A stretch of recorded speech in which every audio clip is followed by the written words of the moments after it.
அதுக்கப்புறம் சோழனுக்கும், பல்லவனுக்கும், நிலாவுக்கும் இது தெரிய வர எல்லாரும் சேர்ந்து வீட்ல தேடுறாங்க. இவங்கலாம் தேடுறத பார்த்துட்டு பல்லவனோட அம்மாவும் ஒண்ணும் தெரியாத மாதிரி அவங்களும் தேடிக்கிட்டு இருக்காங்க வீடு ஃபுல்லா. ஆனா வீட்ல எல்லாரும் தேடிக்கிட்டு இருக்கப்போ, நிலா அப்பப்போ பல்லவன் அம்மாவோட ரியாக்ஷன பார்த்துக்கிட்டே இருக்காங்க. ஏன்னா, அவங்க தான் நேத்து நைட்டு இவங்க கால் பேசிக்கிட்டு இருக்கப்போ கேட்டுட்டாங்க. ஸோ இவங்க தான் எடுத்திருக்கணும் அப்படின்னு அவங்களுக்கு சந்தேகமா இருக்கு. ஆனா, இத எப்படி வெளியில சொல்றது? இது பல்லவனுக்கும் கஷ்டம். ஒருவேள அவங்க எடுக்காம இருந்தா நம்ம சொல்றதும் தப்பாயிருமே! என்ன பண்றது? அப்படின்னு யோசிச்சுட்டு இருக்காங்க. இவங்க பல்லவன் அம்மாவ பார்த்துக்கிட்டே இருக்கத பல்லவன் பார்த்துடுறாரு. அண்ணி ஏன் அம்மாவே பார்த்துட்டு இருக்காங்க? ஒருவேள அம்மா மேல சந்தேகப்படுறாங்களோ? அப்படின்னு அவருக்கும் ஒரு மாதிரி ஆகுது. ரொம்ப நேரமா பொறுத்து பொறுத்து பார்த்த பல்லவன் டைரக்ட்டா போயி நிலாட்டயே கேட்குறாரு. "ஏன் நீ அம்மாவே பார்த்துக்கிட்டு இருக்கீங்க? என்னாச்சு?" அப்படின்னு கேட்குறாரு. "அதெல்லாம் ஒண்ணும் இல்ல பல்லவா" அப்படின்னு நிலா சொல்றாங்க. "இல்ல நான் ரொம்ப நேரமா பார்த்துட்டுருக்கேன். நீங்க அம்மாவே பார்த்துட்டுருக்கீங்க.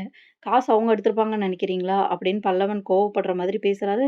"ஏய் ச்ச இல்ல பல்லவா! அதெல்லாம் ஒண்ணும் இல்ல" அப்படின்னு அவங்க சொன்னாலும், அவங்களோட ரியாக்ஷன்லேருந்தே பல்லவன் கண்டுபிடிச்சுட்டாரு.